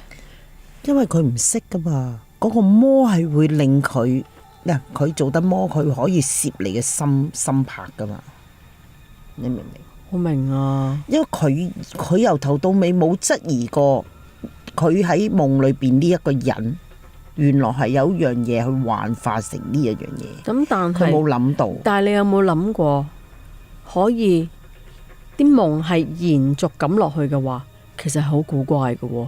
點樣做到嘅？係啊，係咪？你點可以晚晚瞓覺都係發夢夢見同一個人啦？跟住又同佢拍拖，佢又同你醫病，跟住仲有係啦，佢俾啲甜頭你咯，令到你啊！我曾經都試過有一次有個人，佢係同個女鬼拍拖，佢同女鬼拍拖，所以因為佢有陰陽眼嘅，佢好陰嘅個人，佢仲應承咗同個女鬼拍拖，佢就晚晚瞓覺就落咗地府同個女鬼拍拖，就係咁樣咯。咁所以我覺得好恐怖呢單嘢。係啊，佢咧後尾我就問佢，我話其實你件事，我話你，因為我即係掟杯嘅時候，我都問埋一個問題，因為師傅咧就收到信息話喺香港帶過去嘅呢個魔，咁我就掟。都係真嘅，即係聖杯嘅。咁於是咧，我就問佢：其實你係點樣去即係你當時做咗啲乜嘢？我話有冇佢話其實咁。佢話佢翻嚟嘅時候咧，就佢上司就喺西藏啦。咁佢就話約咗上司就去杭州一個寺啦，唔好開名一個寺。咁佢話咧好多人嘅，好多善信啊去拜拜嘅。咁佢就參加咗呢個即係約咗上司喺度等之後咧，佢話其實成間廟係每一日好多人進出啦。佢話只不過係同嗰人一面之緣，所以可能有幾句交流，大家冇交換電話啊，任何 contact 都冇。咁於是咧，佢就話，所以係冇辦法，冇一個中間人係會再遇到呢個人噶啦。咁我話你有呢啲咁嘅感覺或者特徵啊，你覺得有人錫你呢啲係幾時開始？佢就係第2日翻到嚟香港之後開始覺得有人錫佢啦，有人幫佢戴戒指啦，有人錫佢額頭啦。呢啲全部都唔係發夢，係半夢，即係啱啱醒嗰下，佢話有呢啲咁嘅感覺。跟住翻到英國就翻到美國之後，佢就不停喺度發夢。咁佢話佢感覺上真係好似佢冇懷疑過咯。佢話直至到點解佢突然之間覺得要揾人問啊，想揾人去覺得呢件事唔正常。佢話其實咧就係佢情困咗2個月，咁佢就好唔開心，打電話俾阿上司啦。佢嗰個上司就問：我唔開心啊，情困。咁佢上司就話覺得事態嚴重，就話我會持續幫你加持。佢話佢上司未試過咁樣講，我會持續。佢話自從佢上司講呢句之後呢，佢覺得好似有啲人醒醒地嘅感覺。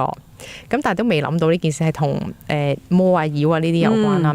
咁啊，但係佢覺得有個感覺就覺得我想揾阿 May 睇元神宮，我覺得呢個人幫到我。咁啊，於是呢，佢就講呢件事出嚟，就係咁樣就係咁樣發生咯。好恐怖啊！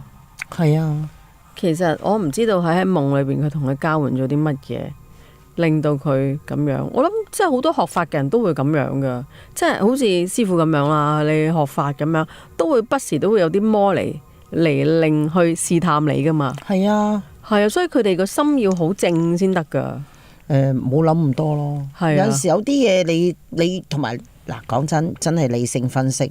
嗱，如果佢稍為理性少少，其實佢分析到嘅，佢應該係賴咗嘢嘅。因為點解咧？我頭先都講過，最重點係我同呢個人完全任何 contact 我都冇。你點嚟揾我結婚？好啦，我就算你嚟揾我結婚，你話簽，就算我見到嗰個景象裏邊你簽字離婚，簽字離婚都要時間噶嘛。你有乜可能個半月裏邊可以同我結到婚呢？冇可能嘅事。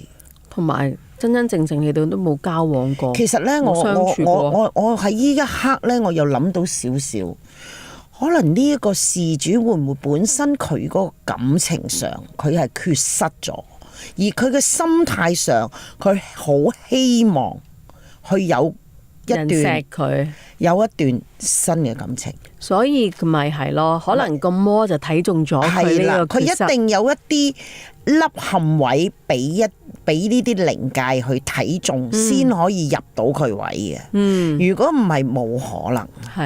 係啦，咁我諗你都可以循呢方面問問住，譬如你係咪呢段時間你嘅感情係比較處於一個空虛狀態啊？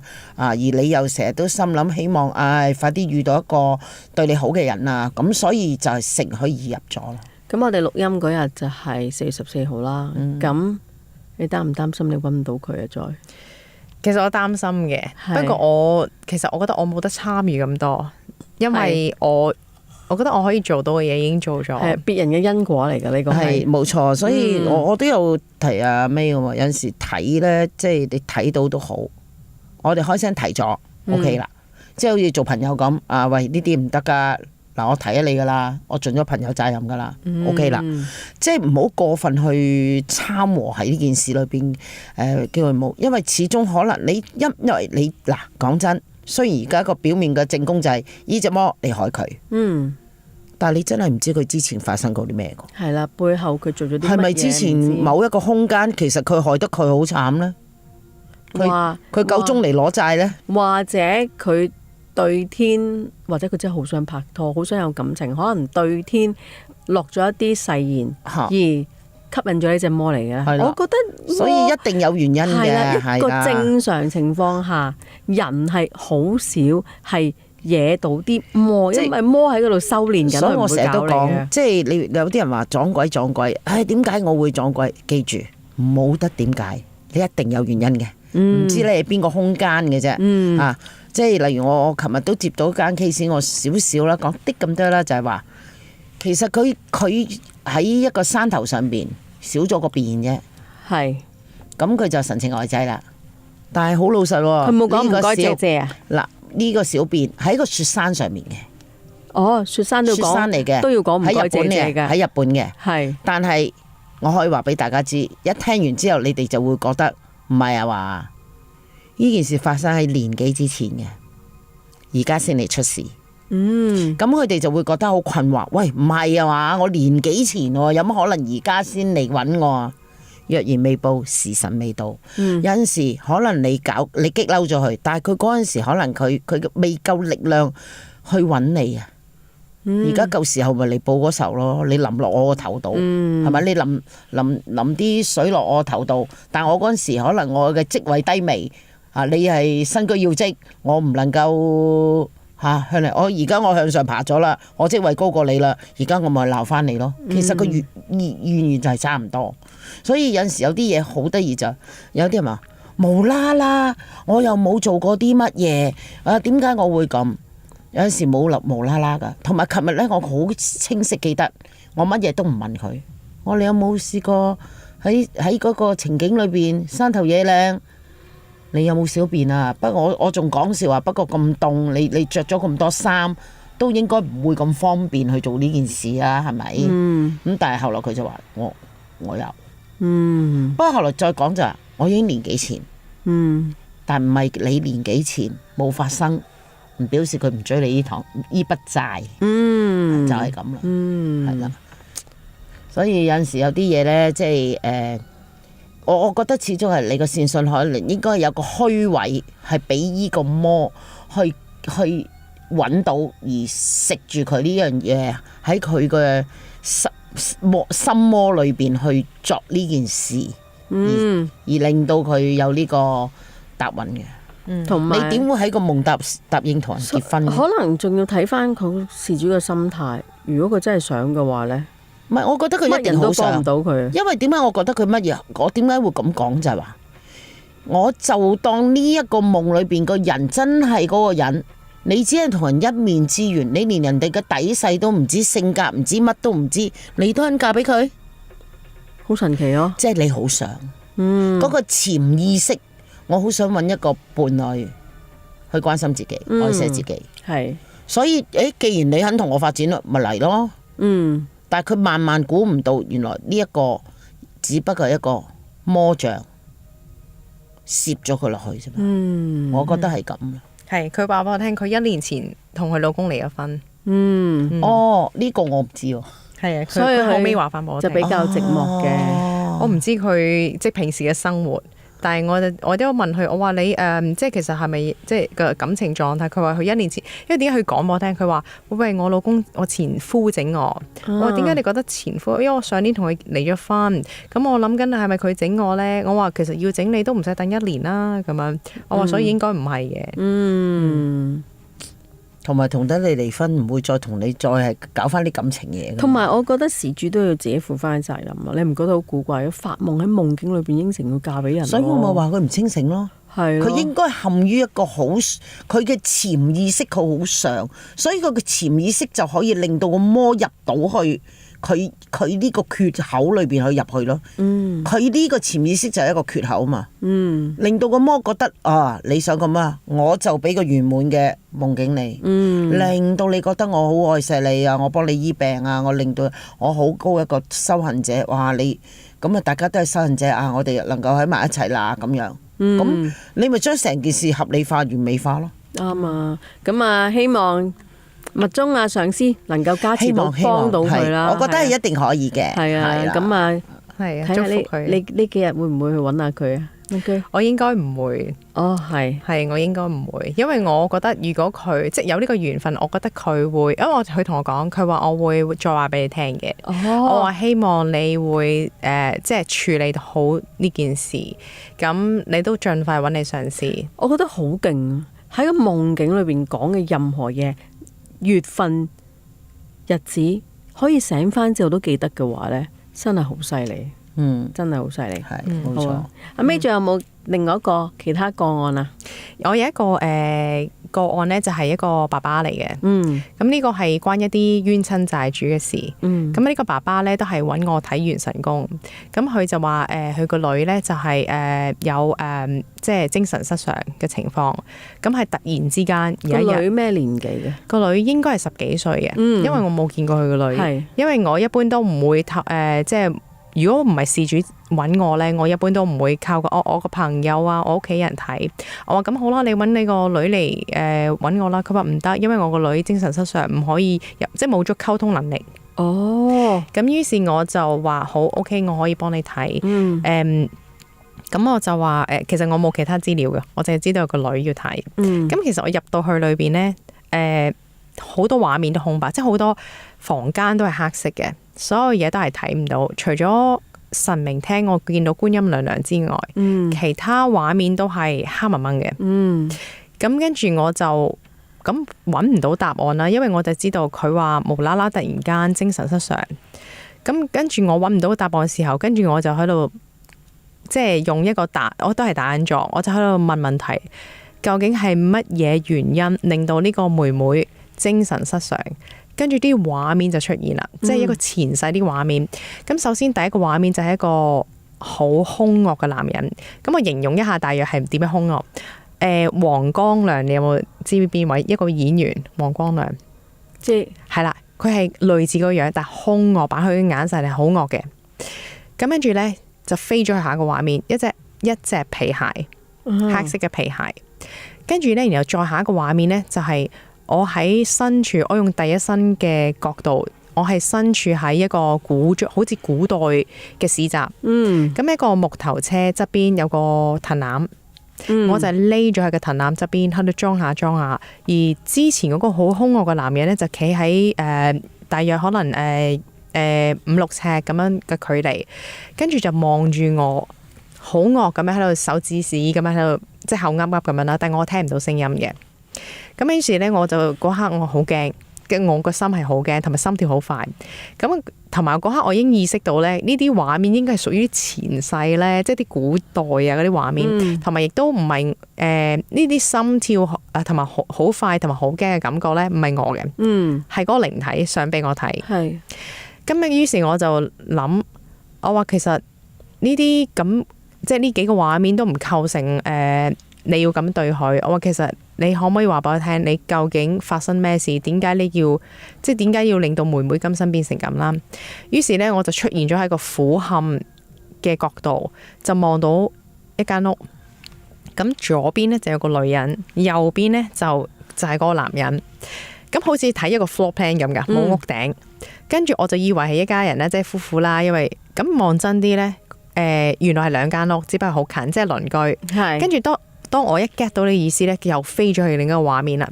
咁我就企喺個男人身後邊，好似啲古裝嗰啲廚房咧，大鑊啊，一個好平嘅木嘅鑊蓋啊。咁我就企喺佢後邊，我就見到佢煮嘢食，但係佢好嬲。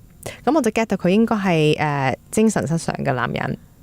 咁後尾咧，咁再跳去下一個畫面咧，就係個男人將呢個女人撳咗喺個水池度，撳死咗佢，浸死咗佢。咁啊，我見到佢哋身上面咧着住一啲好似粗布嘅，即係好粗嘅布衣啊嘅古裝衫。咁呢個畫面就定住喺嗰度。跟住我就話：咁我明白啦。我話其實我都明白你死得好慘。我話其實你仇都報咗啦。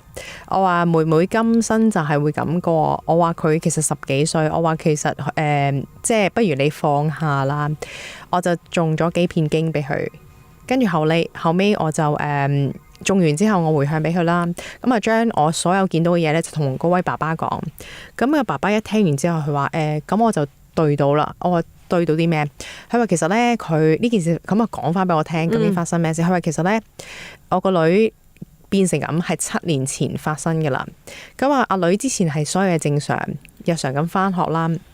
佢話佢今年10幾歲。佢話其實係突然間有一日放學翻屋企，就係變成咁。我話其實佢有冇食一啲藥物啊嗰啲，即係我都要知。佢話冇。我話有冇俾人蝦啊欺凌啊打佢個頭啊嗰樣？佢話冇。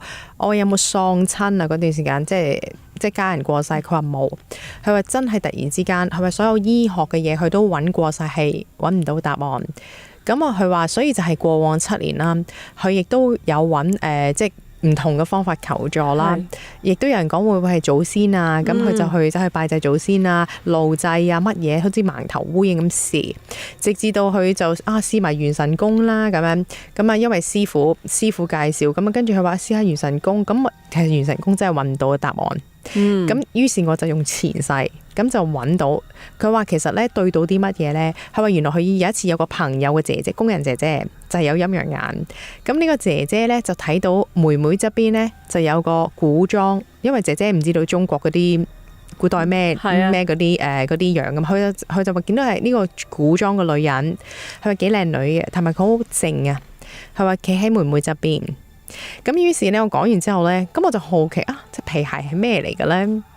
開頭我即係忽略咗呢個信息㗎。於是我就好奇，我上網 search 下究竟咩年代啲人會着皮鞋。咁於是咧仲有嗰個工人姐姐有講話係好多年噶啦，話佢幾百年噶啦。哇！咁於是我就揾皮鞋，究竟咩時候嘅古代嘅人咧會着個皮鞋？咁我睇到咧，原來話宋朝咧已經開始有人着皮鞋。係啊，跟住我就覺得即係時間性嘅信息嚟嘅，即係話有機會呢個靈體當時係800年至1000年前嘅事嚟嘅。咁所以咧，呢個爸爸就話：咁我明。我話其實咧，我會建議啦。我話你可以試下，即係你發科嘅方法都用過。我話你試下，不如去。即係道歉就冇可能啦，即係妹妹都已經溝通能力冇。我不如試下幫同阿女啦一齊試下茹素，即係唔可以日日做過咁初一十五咯，盡量做咯。我話帶阿女去做善事，咁落街買旗啊嗰啲得唔得？如果可以照做，所有呢啲咁嘅功德全部回向俾呢位眾生，係即係希望有一日大家可以喺呢一世解咗呢個願。係。咁最後咧，妹妹咧？其實妹妹係醫學方面係唔會有機會好翻啦，因為話佢個腦已經萎縮咗。好慘啊！即係妹妹呢一世都會即係咁樣去還呢個債。咁但係希望就係佢哋真係可以解咗，唔好再糾纏落去咯。同埋希望，因為你今世唔解嘅話，來世始終佢都會翻嚟繼續搞你嘅。咁起碼佢係今世救唔到佢。即係佢仍然係咁樣，但係起碼佢下世唔好咁，同埋唔好再大家糾纏講得好啱。不過妹妹而家嘅狀態咧就係冇繼續惡化落去嘅，係有一啲嘢係有明顯進步咗啲嘅，係啦，個情況就係咁。咁啊，希望即係冤家宜解不宜結啦，即係希望如果佢哋能夠喺今世裏邊了結咗呢一段冤仇，咁我唔好再帶落去未來嘅空間咯。都係嘅，係啊，咁啊，即係我覺得元神宮呢樣嘢就係好神奇，好即係你相信佢嘅存在嘅話咧，咁啊其實真係可以睇到好多嘢。係，我記得我對上之前咧，我有啲出邊啲義務活動做緊嗰陣時咧，都搞得我幾頭痛嘅。咁嗰陣時，當時我間屋嘅屋頂咧係有個好高嘅塔壓住咗我間屋頂。嚇係咩塔嚟㗎？好似燈塔咁嘅，即係一間單層獨立屋，跟住有個燈塔咧，即係你知船泊嘅時候咧，咪有個燈塔㗎嘛，好似嗰啲燈塔咁燈塔咁樣，棟咗喺間屋上邊，係以藍色嘅。我就嗰排我搞嗰個義務活動，我都搞得幾頭痛，因為冇人手，得我一個咧，我覺得壓力好大。咁後來呢個元神宮睇完之後，範美幫我將個燈塔拆咗，拆鬼咗之後咧，突然間咧出現一個貴人，佢見我做得咁辛苦，佢就動員咗好多人去支持我。咁呢件事到頭來就係圓滿解決咗嘅。原本呢個義務工作亦都完成咗嘅，咁我就即係所以即係呢個可能都係俾大家知道，即係原來元神宮，如果當發覺喺裏邊你有啲嗰一段時間，你有一段困境係會衍生喺你個元神宮裏邊。我相信嗰間屋係當時係我個腦。如果我哋咁樣分析翻嘅，喺我裏邊有好大壓力，嗰個塔就係嗰個壓力。咁佢將我嘅壓力攞走，咁我腦清晰翻。咁我同人哋講解嘅嘢清晰，人哋明白咗之後就會動用幫我手啦。即係如果我哋將佢人性化去解釋嘅話，當時嗰間屋就係我腦咯。即係我嘅心裏邊嘅困惱，我嘅困惱咯。咁嗰個塔就係令我困惱嘅嗰嚿障礙物啦。係咪咁樣解釋會好啲？咁我又同師傅講呢，我話呢個藍色呢，我話對你係同人際關係有關嘅，而呢樣嘢對你冇幫助之餘，可能令到你構成一個壓力，因為佢壓住你。係咁，於是咧，師傅已經係對應到噶啦。我明白呢樣係咩嚟嘅，而我係唔知道師傅原來處理緊即係佢嗰個呢件事嘅。係咁，我話總之呢樣嘢對你係冇幫助，亦都會有機會對呢間屋啊，即係你自己間屋，可能會壓落嚟。壓到呢間屋噶嘛，會冧噶嘛，會壓爛你間屋噶嘛。當時因為得我一個人去做呢件事，我覺得壓力非常之大。我都都瞓唔到覺嘅。咁啊，後來完結咗啦，做咗件好事啦，佢叫做咁咧。同埋咧，我都想分享翻多一樣嘢就係話，頭先發尾有一段咧，佢講過。嗱，米咧係一個米缸啦，咁佢會問我有幾大啦，咁當時我記得我係有9成米，咁發尾就話你加滿佢啦咁樣，咁我照加滿咗嘅，咁啊跟住就去到個水缸嗰度，就係個水缸嗰度咧，發尾問我你個水缸大概有幾多水？我話大概有4寸水。但係個水缸嘅容量咧就大概一個咧發泡膠箱，知唔知邊啲發泡膠箱？即係有時你街市買餸咧，咪有啲菜嗰個咁大啦，咁樣咁有4條鐵柱去盛㗎。咁咧跟住發尾話：咁你加水啦咁。佢話你加滿佢啦。我加唔滿啊！我加到某個位呢，佢有個窿啊，佢就會去水啦。我加唔滿啊，冇辦法加得滿啊。咁跟住佢，咁後來呢，我醒咗之後，我就同佢講。跟住佢話：咁呢個就係你嘅財啦，咁你加唔滿都冇辦法，咁因為可能係你一路做，咁你都有使費噶嘛，所以嗰個窿咪自然流量咯咁講。跟住我就講笑，早知我塞鬼住佢啦。佢話你唔好啊，你如果塞住佢冇地方流量，咁你揾錢你一定會使錢噶嘛。如果你咁樣塞住咗佢，反而如果到時佢滿瀉佢就漏，咁你就真係漏財啦。咁所以呢，原來呢喺元神宮裏邊呢都冇得貪心嘅。係㗎，係啊，你貪都冇用㗎。係啊，即係原來唔係話我塞住佢等，因為你叫我入門去嘛，我咪諗住入門咯。但係我咁樣漏，我咪塞住，原來唔得嘅。原來呢個反映就係你有收入，你有支出，呢個係平衡嘅。你係冇事嘅，你 OK 嘅，即係嗱，講真，如果真係講財富8成滿，好好啦，係咪？梗係啦。咁但係如果你塞住由人嘅啫，但係如果你塞住咗佢之後，係啊，佢可能可以升到10成，但係10成又會再爆瀉噶嘛。再爆瀉嗰陣時咧，你變咗你嘅水流咗出去，嗰啲水就係你嘅流財。明白。咁喺裏邊又學識一啲，其實呢個係道理。如果我哋衍生翻我哋現實生活，呢個係道理嚟嘅，唔好太貪，夠就好啦。啱啊，有嚟有往，你嘅水先會一路加一路去，一路加一路去。咁係你嘅正常嘅人嘅生活，你揾到錢，你要使費就係咁解。咁其實我覺得睇元神宮呢樣嘢，我覺得整體所謂嚟講呢，我覺得係師傅嗰個元神宮都幾好啊，係開心嘅。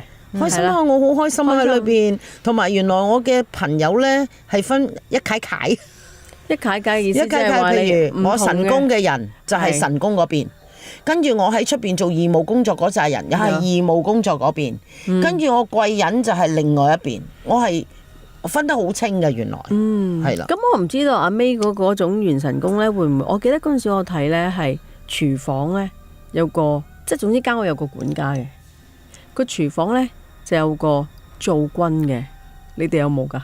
冇，我冇喎，我冇奴僕，我又冇工人，即係我乜嘢都自己一手一腳搞掂咯。我知道台灣嗰套呢，唯有生命樹，即係台灣嗰套。係，但係呢，當我喺人哋嘅花園見到樹，嗰啲樹其實係貴人。跟住呢，我其實呢一路睇呢，我覺得有啲好得意嘅。佢哋出嗰啲信息，即係話意思係人哋元神宮裏面出嗰啲信息呢，係我嘅資料庫，係我嘅認知。咁出嗰啲嘢呢，就係會對應翻我認知佢係乜嘢。即係譬如我嘅認知樹等於貴人，咁佢就會顯現佢有如果呢個人有貴人，咁佢就出樹啊，咩形態嘅樹啊。咁所以有陣時呢，就譬如假設神明啦，咁我有一個好得意嘅就係我以為神明，我以為土地公係長蘇啊、白髮，呢個係我以為土地公係咁。咁於是我見到有一個人呢，就係土地公就係長蘇啦。我話呢個應該係土地公，我覺得佢係土地公。咁我問嗰人你係咪有拜土地嘅？佢話係，我有拜土地。我話咁土地公喺呢個神明廳裏邊保佑緊你嘅。咁直至到我上去師傅第一次揾師傅嘅時候，咁師傅拜土地先。原來呢個係土地。即係土地公、土地婆，原來係咁嘅樣嘅，我先知原來我認知嘅土地公、土地婆唔係呢個樣。咁所以咧，下一次有機會，如果有人咧元神宮係出土地公嘅話咧，就會轉樣咯。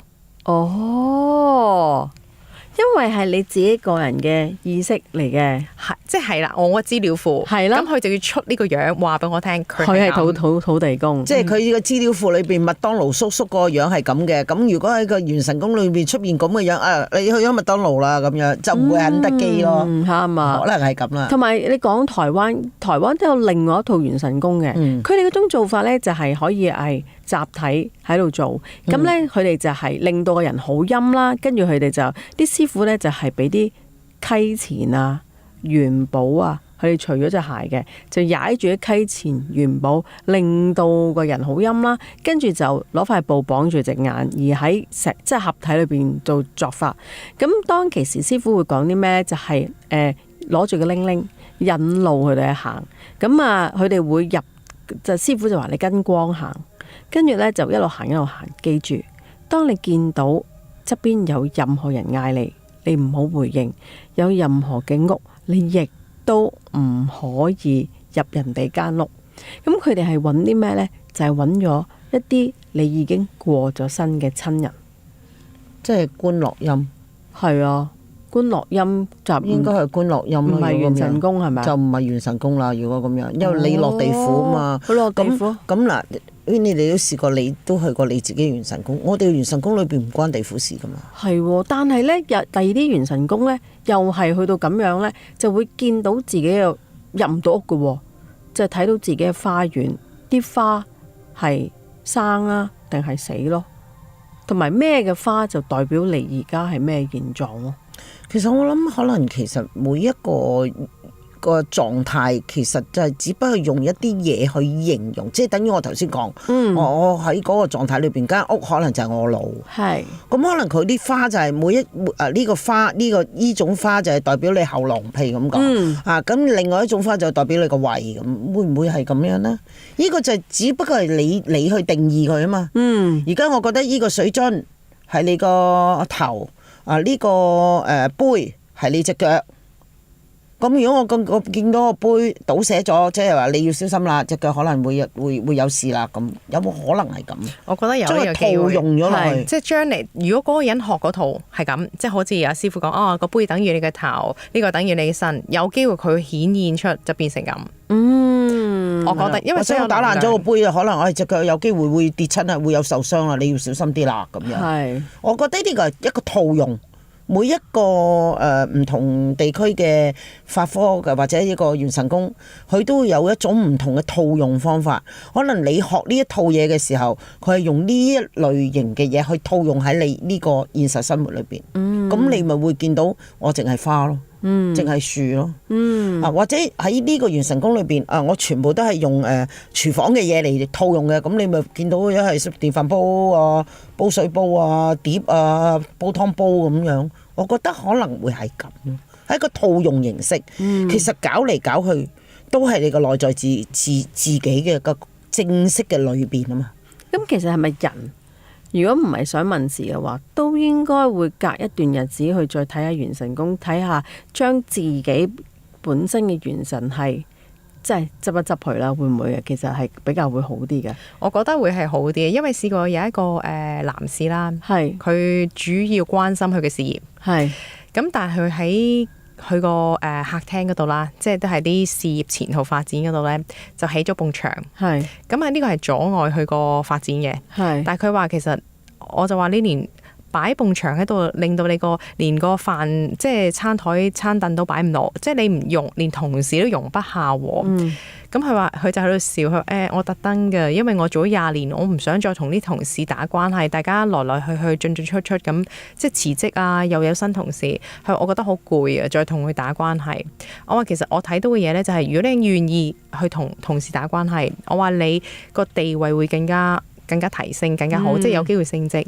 佢話冇可能。我話你試下，咁我幫佢拆牆。咁佢就唔開心。佢1個星期之後，佢 message 我，佢話我之前同同事嘅關係嘅問題又出現翻啦。我話不如即係我鼓勵佢啦。我話不如你試下。我話我睇到嘅係你會有進步嘅。咁半年之後，佢 message 我，佢話咩？我想你再幫我睇元神宮。因為我以為佢唔開心嬲咗我嘅。咁但係佢話我話咦你我話你有冇啲咩？佢話有啊，我升咗職啊。佢話咁我入翻去再睇嘅時，佢埲牆由原本到半腰嘅，即係半身咁高，變成到膝頭哥咁高。咁我就話翻俾你，你埲牆又起翻去啊？係啊，不過一步一步嚟，我係有聽你講改善咗。但係我需要時間去慢慢調整我自己。不過我接受到你意見，我同啲同事開始打好啲關係。不過都努力中咁樣咯。都幾好，係一個好好嘅改變啦。咁如果真係有人有興趣想揾你睇元神宮，係點樣揾你噶？其實我就冇特別去賣廣告嘅，係即係都係譬如可以聯絡IG 我都冇公開嘅，係咁我就係都係譬如如果你有 Winnie， 你有聯絡，可能揾你啊。啲聽眾揾我，跟住我就自己聯絡你，又或者可以聯絡我咯。係啦，聯絡阿師傅啦。係啦。咁師傅容易揾，師傅 Facebook 我中間係唔會過河濕腳，我冇任何收費嘅。咁實在太啦！嗱，今日都好多謝啦，咁啊，阿 May 啊，將會過2日就會翻英國啦，咁樣啊，希望下次再翻嚟香港嘅時候，再上嚟微影空間同啲聽眾分享你嘅個案嚇，我哋再深入多啲了解元神宮嚇。咁啊，師傅可以隨時再上嚟嘅，因為師傅喺香港嘛。咁啊，今集時間都差唔多啦，多謝 Maggie 師姐，多謝阿 May。咁我哋下星期再見啦。多謝，拜拜。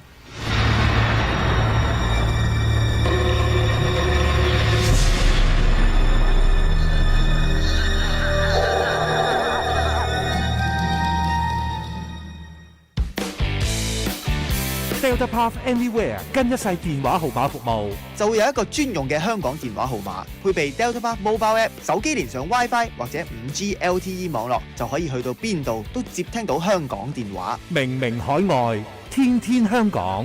對於成日都要出差嘅人嚟講呢，漫遊通話係一個好大嘅開支。又或者你身在海外，有啲咩緊要事要打去航空公司啊，用 WhatsApp call 呢就做唔到啦。如果你移民咗去外國，香港嗰啲銀行、保險、各樣熱線、政府部門等等，有需要聯絡你嘅話呢，將你原本嗰個 number 飛線去到 Hong Kong Anywhere number， 跟一世電話號碼服務，就唔會 miss 咗呢一啲咁重要嘅來電啦。登入咗 Delta Path Mobile App 打電話就唔同於漫遊服務喎，呢個係一個完全透過網路進行嘅通話，唔會有任何嘅漫遊收費。就算聽電話，對方都唔會察覺到你係身在外地。明明海外，天天香港。呢個號碼呢，任何時候身在外地都可以無限打出打入嘅本地電話號碼，就係咁簡單。而家只需要港幣3000蚊支持 D100 營運，就會送跟一世電話號碼1年服務計劃。記得攞齊身份證、住址證明、信用卡資料，去上環 D100 專門店辦理手續啦！